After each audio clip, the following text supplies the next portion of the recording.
चैतन्य साक्षी स्वरूप है या साक्षी चैतन्य स्वरूप है, तो दोनों एक ही बात होते हैं। तो एक को आपने जाना तो दोनों को ही आपने जान लिया।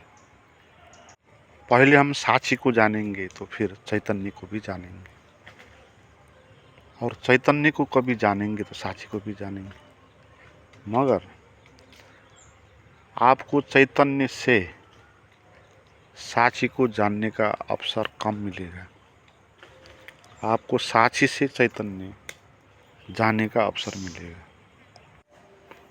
क्योंकि चैतन्य तो जो है सदा से और परम आनंदित है, सच्चित आनंद है, बोधमय है। जो चैतन्य है वो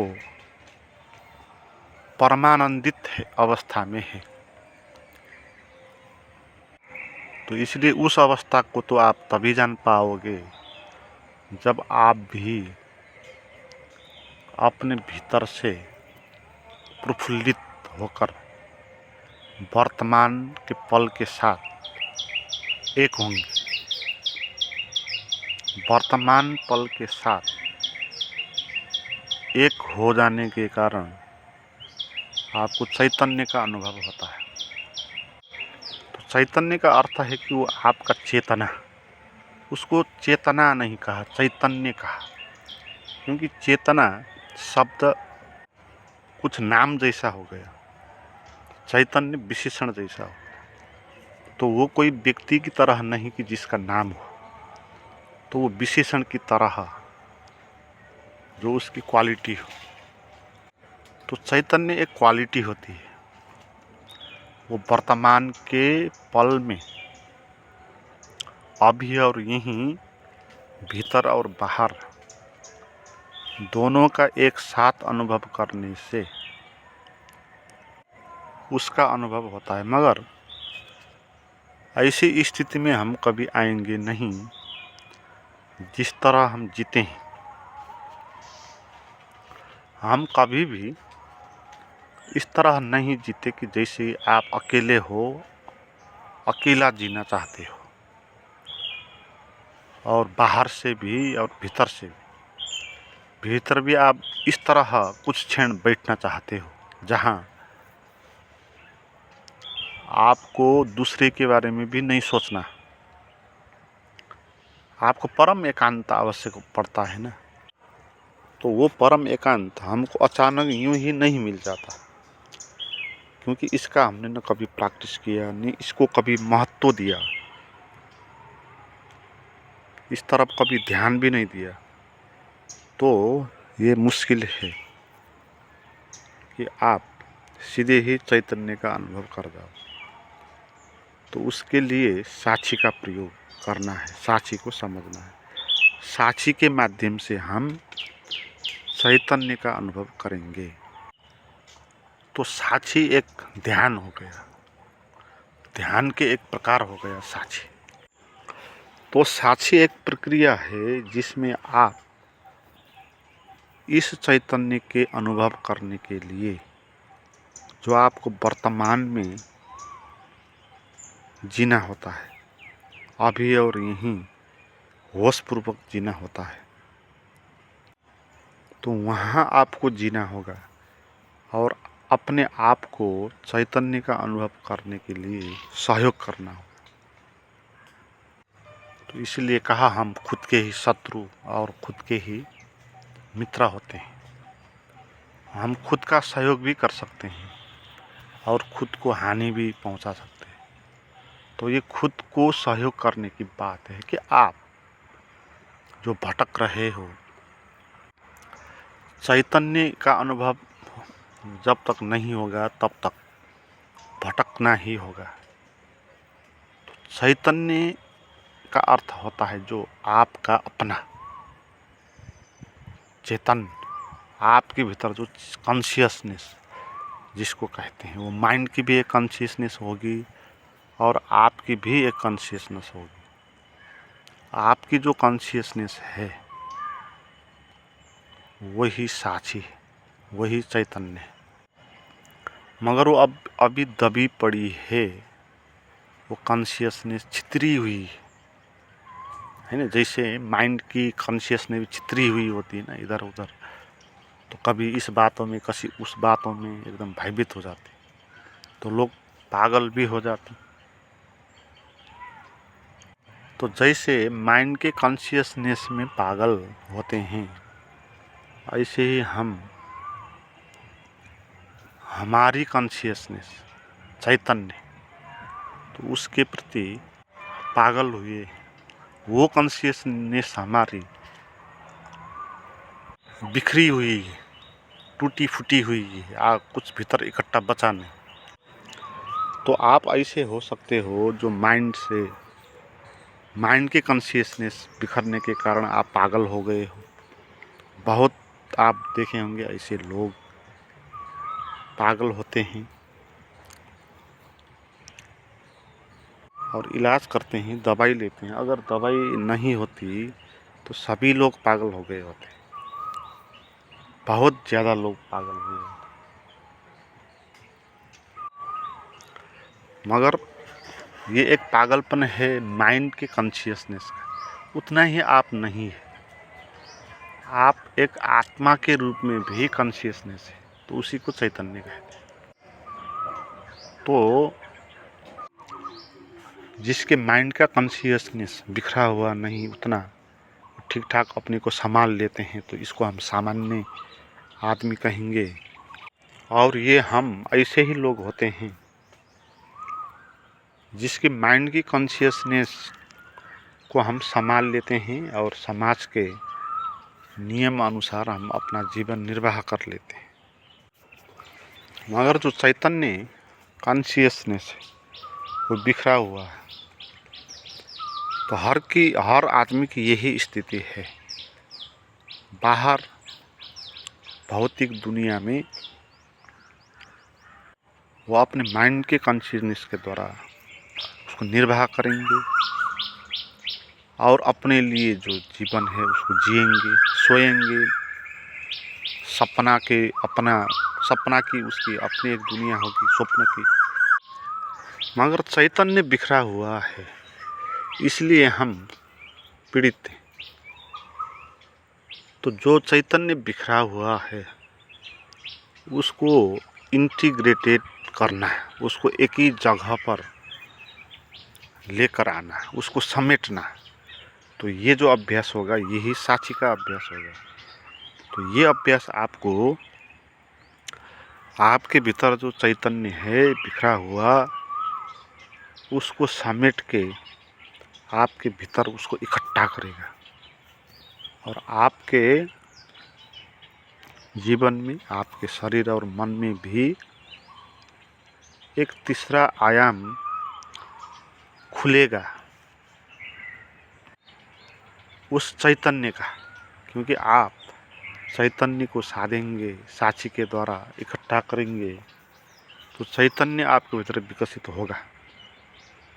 इस कारण आपके भीतर एक तीसरी कोटि, तीसरा तह, तीसरा लेवल आपके भीतर आविष्कार होगा, प्रकट होगा, जो आपके शरीर और माइंड से परे आपके बोध और चैतन्य के अनुभव का आयाम होगा। तो वहाँ जाकर आपको पता चलेगा कि आपका शरीर भी ऐसे ही दृश्य है और आप उसका साक्षी हो सकते हो। तो साक्षी का अभ्यास यही हमको सिखाता है कि हर चीज़ के प्रति साक्षी बनो। साक्षी बनने का अर्थ है कि इन्वॉल्व मत हो जाओ, उसको अच्छा बुरा कह के, सही गलत निर्णय करके उसमें तुम उलझ मत जाओ। अगर तुम किसी चीज़ को सही कहोगे तो भी उलझ जाओगे, गलत कहोगे तो भी उलझ जाओगे। सही आपने कहा तो आपको किस कारण सही कहा इसका उत्तर देना होगा, और गलत आपने कहा तो किस कारण गलत कहा उसका उत्तर देना हो। तो कहने से आप रिस्पॉन्सिबल हो गए, आपने दावा कर लिया है ना। तो ये हमारी स्थिति, हम दावा कर लेते हैं, हर चीज़ के प्रति निर्णय कर लेते हैं, सही या गलत, व ठीक या बेठीक, व ये वो। जैसे मन में निराशा के विचार आएंगे तो हम उसी में पीड़ित हो जाएंगे, उसका साक्षी होकर देखेंगे नहीं। तो साक्षी का प्रयोग आपको ये कहेगा, आपको दुख हो रहा है, दुख का भी साक्षी हो जाओ, दुख को बदलो मत, उससे भागो मत, उसका साक्षी हो जाओ, है। तो साक्षी होने का अर्थ है कि व्याख्या मत करो। व्याख्या नहीं कर सकते हो ना आप। जैसे आप रास्ते पे जा रहे हो तो वहाँ पर बहुत सारे पेड़ हैं और आप एक एक पेड़ का नाम देकर जा रहे हो, ये पेड़ है, वो दूसरा ये पेड़ है, तीसरा ये पेड़ है, ये अच्छा पेड़ है, ये बुरा पेड़ है, इस तरह कहते आप गए हो तो आप फंस गए अब, क्योंकि आपने किस बात के आधार पर कहा कि वो पेड़ ठीक है, वह अच्छा है या बुरा है। तो वहाँ पर पेड़ों का न्यायाधीश होना नहीं है, वहाँ पर पेड़ों का विटनेस होना है, वहाँ का साक्षी होकर हमको देखना है कि पेड़ को न मैंने बनाया, न मुझे पता नहीं है मुझे ये पेड़ अच्छा है कि बुरा है, ये होना चाहिए ये मैं नहीं जानता हूँ, नहीं होना चाहिए ये भी मैं नहीं जानता। तो बिना व्याख्या करके आप पेड़ों के सामने से गुजर जाओ तो पेड़ आपके पीछे आएंगे नहीं, आपको दबाएंगे भी नहीं। और ये दुख पेड़ जैसा है ना, दुखों के पेड़ हमारे भीतर हैं बहुत सारे, और हम इन्हीं पेड़ों के रास्ते चल रहे होते हैं। सुबह हम इन पेड़ों से आगे जाएंगे, शाम इन पेड़ों से वापस आएंगे, हैं। ये रास्ते पे ये पेड़, ये जंगल पड़ता है, बहुत सारे पेड़। तो आपको ये नहीं कहा कि दुख है तो सुख में बदल दो उसको। आप अज्ञानी हो तो आपको सजाएं भोगना होगा।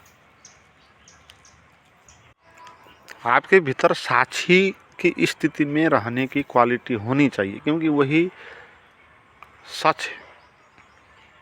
सच है कि जो जैसा है वैसा है, हमको कहने की ज़रूरत नहीं, ठीक है कहने की ज़रूरत भी नहीं, गलत है कहने की, उसको केवल देखने की। वो सामने आ गया तो दिखाई पड़ गया, बस आँखों के आगे झलका और विदा हो गया। मगर हमारे भीतर के जो दुख के पेड़ हैं वो ऐसे नहीं होते, झलकते नहीं, हमारे अंदर ही घुस जाते, दिन भर हमको दबाते रहते हैं, पीड़ित करते रहते हैं। मगर साक्षी का सूत्र आपको सही रास्ते पे लेते जाएगा। अगर साक्षी का आप समझ बढ़ाना चाहते हो तो आपको साक्षी बचा लेगा, आपको सुयोग्य बना देगा आप चैतन्य के अनुभव के लिए। तो साक्षी का अर्थ जो है उसका व्याख्या नहीं करके देखने की बात है।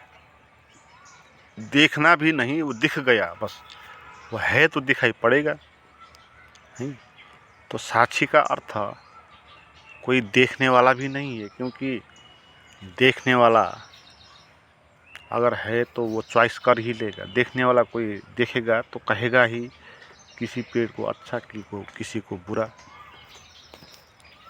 क्योंकि उसकी एक अपनी धारणा होगी, वो होगा, नहीं। तो दृष्टा नहीं है, यहाँ साक्षी की बात हो रही। तो साक्षी में दिखाई पड़ेगा, देखने वाला कोई नहीं होगा। अद्भुत बात है, दिखाई पड़ेगा और देखने वाला कोई नहीं होगा। ये चैतन्य की स्वरूप है, चैतन्य का ये उसका लक्षण है, उसका ये धर्म है। वो दिखाई पड़ेगा और मगर उसको देखने वाला कोई नहीं होगा। जिसको दिखाई भी पड़ेगा वो परिपूर्ण होगा। सभी तरह जो दिखाई पड़ने वाला है तो सभी तरह वो भीतर न दिखाई पड़ने वाला एक हो जाएगा। तो साक्षी को समझना है और इसका प्रैक्टिस करना है। आपको हर एक चीज़ को बिना व्याख्या किए हुए उसके आगे तटस्थता दिखानी है बस, और कुछ नहीं करना। आपको अच्छा बुरा भला कुछ नहीं कहना। अपने शरीर के साथ भी यही व्यवहार करना। आपके शरीर में भी कुछ अच्छा कुछ बुरा फीलिंग हो रहा होगा तो शरीर को भी जैसा है उसको आप बदलेंगे नहीं, उसका आप साक्षी होंगे। बिना व्याख्या करके जैसा है उसके सामने आप होंगे, है ना। तो आप हर एक चीज़ को साक्षी होकर देख सकते हो, और जब परिपूर्ण देख पाओगे तब जो आपके हाथ में आएगी क्वालिटी वो होगा चैतन्य।